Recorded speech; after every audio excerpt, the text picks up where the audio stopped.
Donc dans un premier temps, on va commencer par vidanger la boîte de vitesse parce que on va devoir enlever les cardans et tout ça. Donc si on enlève les cardans, on a de l'huile qui va tomber directement par l'orifice des cardans entre la boîte et les cardans. Donc le joint se fait par étanchéité directement entre le cardan qui rentre dans la boîte. Donc là on va vidanger la boîte, comme ça on pourra déposer les cardans et commencer à envisager de défaire ces super moteurs là pour pouvoir libérer la boîte de vitesse avec toutes ces vis derrière. Donc pour la vidange de la boîte, moi je me suis équipé d'une petite box de vidange comme ça, disponible dans tous les centres auto. Donc ça c'est une 7 litres, c'est une jerrycan de vidange. Donc on fait rentrer directement l'huile usagée ici et on place tout ça sous la voiture. Donc je sais pas à quoi sert ce truc là, si c'est un trop plein ou quoi qui fait que ça déborde en cas où. Mais en tout cas voilà, donc ça doit tomber ici. Après on peut vidanger par là, donc c'est hyper pratique parce qu'on peut le mettre sous la voiture. Ça fait 7 litres et ça prend pas de place. Donc voilà, moi, je vais le mettre au niveau de la boîte parce que du coup la vis de vidange elle doit être par là. Alors comment ça se passe en dessous? Donc du coup au niveau du dessous on a une vis de vidange ici, tac, c'est un carré, alors on va voir si on l'a en termes de tillage, et on a la vis de remplissage qui est ici, lorsqu'on va devoir remplir après derrière. Donc voilà comment ça se passe. Là je suis en train de regarder le véhicule, sous le véhicule au niveau de la roue avant gauche côté conducteur.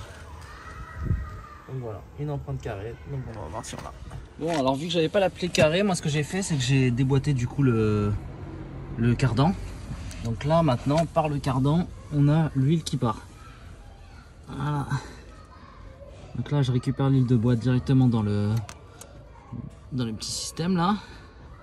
Ah merde. J'ai installé ça. Alors j'ai démonté toute la jambe de force parce que je vais changer tout. J'ai enlevé carrément le cardan. Donc maintenant on voit l'huile qui part de par l'orifice du cardan. Voilà. Dans un premier temps, moi ça va m'aider à vidanger plus simplement parce que j'ai pas la clé carrée là. Voilà. Donc pour voir au niveau du cardan, donc il n'y a pas de... Ça tient comme ça, hein. Le joint il est chaud. Hein. Il n'y a pas de joint.